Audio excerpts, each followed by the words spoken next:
Gempa bumi magnitudo 7,7 mengguncang wilayah Flores, Nusa Tenggara Timur, NTT, Sabtu, 15 Agustus 2026 pagi. Gempa tersebut menyebabkan ruang tunggu di Pelabuhan Lorensai Maumere, Kabupaten Sika, roboh.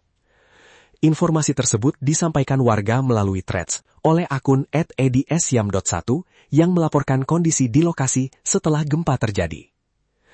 Warga yang berada di kawasan pesisir pantai juga telah mengungsi saat gempa utama mengguncang wilayah tersebut.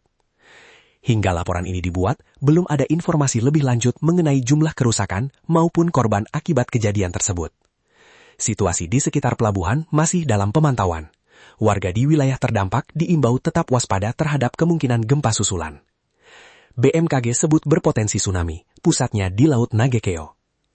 Gempa bumi berkekuatan magnitudo 7,7 mengguncang wilayah utara Pulau Flores, Nusa Tenggara Timur, NTT, Sabtu, 15 Agustus 2026 pagi.